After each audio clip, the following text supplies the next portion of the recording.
আপনি যদি আসুসা আপা দোয়া স্বামীও হন, তবু আপনার বউ আপনার এইভাবে শ্রদ্ধা করতে বাধ্য।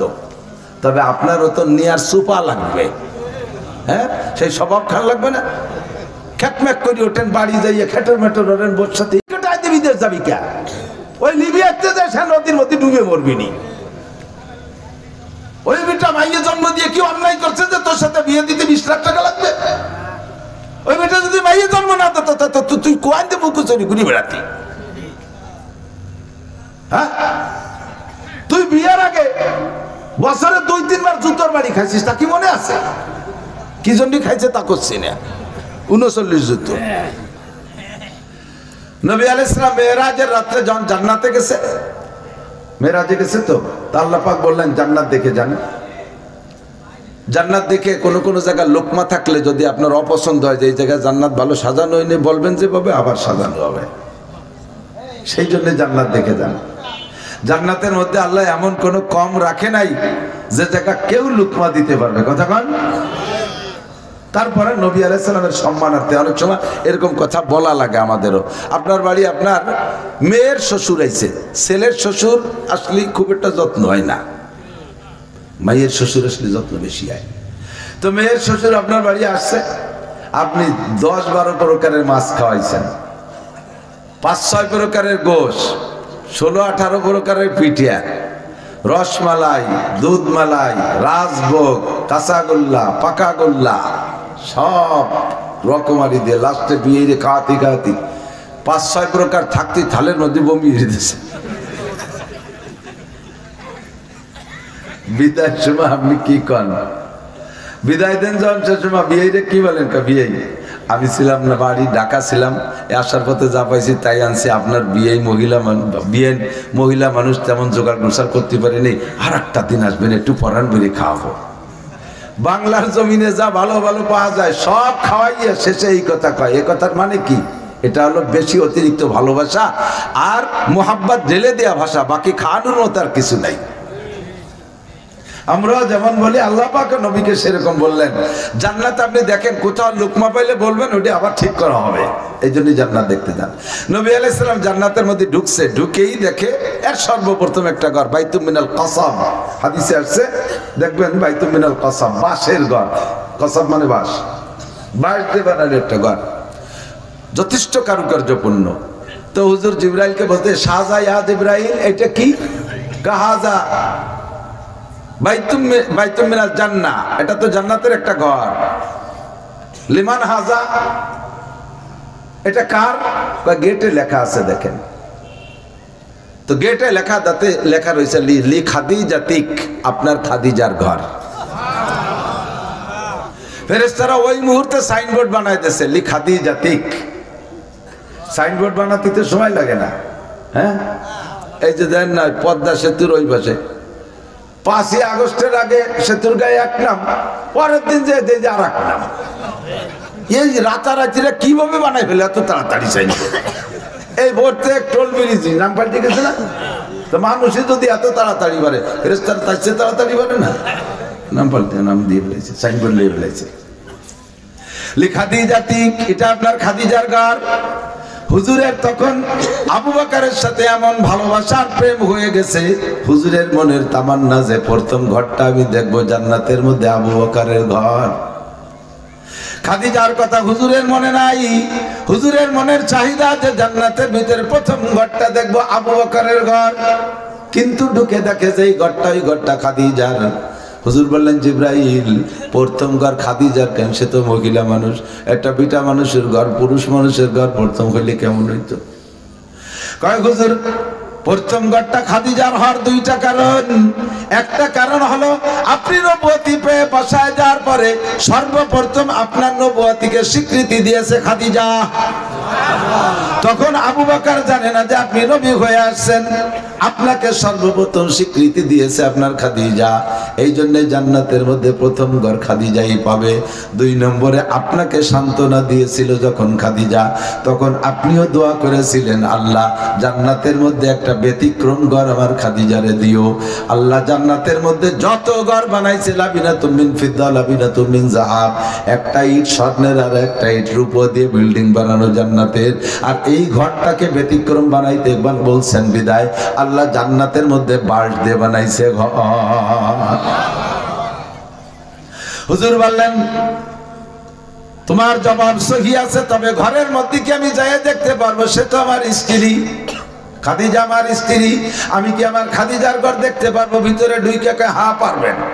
আল্লাহ নবী ভিতরে ঢুকে দেখে আইসে পরবর্তীতে বলতেছেন, মালা আইনুন রাআত ওয়ালা উযুনুন সামিআত ওয়ালা খাতারা আলা কলবি বাশার, আমি আমার খাদিজার জন্য যেই ঘরটা দোয়া করে আল্লাহকে তৈরি করাইছি ওই রকম ঘর কেউ শোনো নাই, দেখো নাই, কল্পনাও করতে পারবা না। ও আমার ভাই বন্ধুরা, খাদিজা জান্নাতের মধ্যে এই ব্যতিক্রম ঘর পেয়েছে বাপের দোয়ায় না স্বামীর দোয়ায়? জোর হলো না?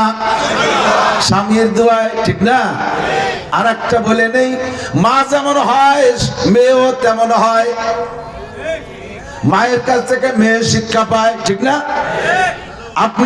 আপনার স্ত্রী আপনার সাথে যেমন আচরণ করে, আপনার বাড়ি থেকে আপনার মেয়েটা আপনার স্ত্রীর আচরণ গুলো দেখে, সে মেয়েটা দেখে আমার মা আমার আব্বার সাথে কি করে, আমার আব্বার জুতো সোজা করে দেয়, আমার আব্বার ওজুর পানি গরম করে দেয়, শুক্রবার আসলে কমপক্ষে সপ্তাহে একদিন শীতকালে গরম পানি দিয়ে সাবান দিয়ে আমার মা আমার আব্বাকে ডলে মলে গোসল করাইয়া দেয়, আমার মা নিজ হাতে ভাত মাখায় আমার আব্বার মুখে উঠে খানা খাওয়ায়, একটা ওক্তের খাবার আমার মা আব্বা খাওয়ার আগে খায় না। এদিক খেয়াল রাখবেন, কথা এসে গেলে বলে যা লাগে। ঘরে খাবার রান্না হয়ে গেলে, ঘরে খাবার রান্না হয়ে গেলে এই রান্না খাবার যে কেউ আগে পরে খাইতে পারে, এর মধ্যে কোনো সমস্যা নাই। যে কেউ আগে পরে খাইতে পারে, পুরুষরা আগে খাইতে পারে, মহিলারা আগে খাইতে পারে। পুরুষরা বাইরে বাইরে রয়েছে, কাজের বাইরে রয়েছে, মহিলারা বাড়ি রয়েছে, পুরুষরা কখন আসবে তার ঠিক নাই। তার কারণে মহিলারা না খেয়ে কষ্ট করে যাইতে পারবা না, মামা বাড়ি খালা বাড়ি যাইতে পারবা না, বাপের বাড়িও যাইতে পারবা না, কোনো জায়গা যাইতে পারবা না, বাড়ি বসে থাকবা, চার দেওয়ালের মাঝে থাকবা। ও মহিলা, তুমি এই হুকুম মানে যদি ঘরের মধ্যে বসে থাকো আর ওই ঘরের মধ্যে তোমার মরণ হয়, তাহলে স্বামীর হুকুম মানার কারণে বন্দি অবস্থায় মারছো, তুমি কিয়ামতের শহীদি দরজায় জান্নাতে যাইবা। ফাতেমার নেতৃত্বে তুমি জান্নাতে যাইবা। মহিলা বলতে চাইছি, স্বামীর খেদমত মায়ের কাছ থেকে শিখে আসছে বিদায় এই পরিমাণ খেদমত করেছে, কথা কান ঠিক না? আল্লাহু আকবার। মাঝে মাঝে বলি, এসে গেলে দু একটা বলার কষ্ট হচ্ছে নাকি আপনাকে? মেয়েরা শেখেন স্বামীর কি পরিমাণ খেদমত করতে, এখান থেকে তালিম নেন। আল্লাহ জান্নাতি নারীদের নেত্রী হয়েছেন বাপের দোয়ায় না স্বামীর দোয়ায়? স্বামীর দোয়ায়, ঠিক না? স্বামীর দোয়া নেওয়ার চেষ্টা করবেন। আপনারা স্বামীরা কত পাওয়ারওয়ালা চিন্তা করছেন? আপনি যদি আসুসা আপাও দোয়া স্বামীও আন, তবু আপনার বউ আপনার এইভাবে শ্রদ্ধা করতে বাধ্য। তবে আপনারও তো নেয়ার সুপা লাগবে, হ্যাঁ? সেই স্বভাব খান লাগবে না? খেটমেট করি ওঠেন, বাড়ি যাইয়ে খেটের মেটর ওঠেন, বসাতে বিদেশ যাবি কে? ওই লিবিয়াতে যে সে নদীর মধ্যে ডুবে মরবিনি। ওই বেটা মাইয়ে জন্ম দিয়ে কি অন্যায় করছে যে তোর সাথে বিয়ে দিতে 20 লাখ টাকা লাগবে? ওই বেটা যদি মাইয়ে জন্ম না দিত, তুই কোয়াইতে মুখ চুরি ঘুরি বেড়াতি? হ্যাঁ, তুই বিয়ের আগে বছরে 2-3 বার জুতোর বাড়ি খাইছিস, তা কি মনে আছে? কি জন্য খাইছে তা করছি না। 39 জুতো। বিয়ের পরে আর বাড়ি দুড়ি খাওয়া লাগতেছে না, তাহলে তোর পিঠ বেঁচে গেছে না? তাহলে যে মহিলাটা তোর পিঠ বাঁচাই দিল তার কাছে টাকা চাবি কে? কুত্তরে তো মহিলা কুত্তরে কয় না যে আগামী কাতি মাসের আগে 20,000 টাকা নিয়ে আসবা। তুই কুত্তর চেয়ে খারাপ, বোর কাছে যৌতুক চাইস। সাড়ে শয়তান। শয়তানকে আমি খালি শয়তান, ওটা সাড়ে শয়তান। কথা কর না কে? শ্বশুর বাড়ি থেকে ফ্রিজ দাও, মোটর সাইকেল দাও, খাট দাও, পালং দাও, সোফা দাও, কম্বল দাও, তো তুই আব্দুল কামাই রেখে ঘোড়ার ডিম তাও জোগাড় করে বসে রেছিস। খাবি যৌতুক, রেডি হ। শ্বশুর বাড়িতে যৌতুক খাবি, তুইও রেডি হ। কি পরিমাণ দিতে পারিস আল্লাহ এক কায়দা মতো বের করে ছাড়বে। পারে কি পারে না? টপা টপ করে মাইয়ে 7টা 8টা। কি সিহারা বাবা, কান্তি কান্তি হুজুর ভাতের আড়ির ধারে বসে ভাত খায়, মাইয়ে কোনটা আড়ি কোনটা চেনা যায় না। আল্লাহ যে কি ফলন দেশে, শয়তান যৌতুক খাবি ডাল এবার ব্যাক হবে। হাসতে হাসতে আসল কথা কয়ে দেবো চাচু, ছোটবেলা চালা খেলতাম, মনে আছে নিমরুবে? 1 বিঘেতের মধ্যে ফেলাতে পারলি পারা, ওই 2 সাইডে তেতুলি লাঠি মাটি দিতে খেলতাম। যদি চারা বেকায়দা জায়গা চলে যেত তাহলে কি করতো, খোটের মধ্যে কয়ে থুয়ে কয় তুই ফিরিয়ে আয়। ঠিক আছে না? আল্লাহ কয় বেকায়দা জায়গা মার দিচ্ছিস, ফিরিয়ে আয়। এবার তুই 10 লাখ খাইছিস, এবার 1 কোটি টাকা নিয়ে রেডি হ। শ্বশুর বাড়ির সাথে সৎ ব্যবহার রাখবা, শ্বশুর শাশুড়ি যেন কষ্ট পায় না, তোমার কোনো আচরণে কষ্ট পায় না।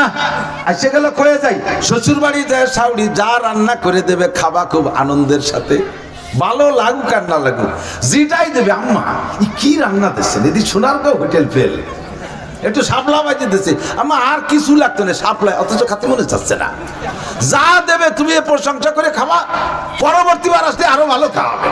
আর এবার 10 পদ দিলে ই মানছি কেন, ই খায় নাকি, ই কোনোদিন জিভে দেয় নাকি, আমাকে তো ভইরাও খায় না। ফিরে বার করলে তোমার সলাই দিয়ে ভালোই দেবে, যা তোর বাপের বাড়িতে রাখ দিয়েছে খা। সবকিছু শিয়েই দিয়ে গেলাম।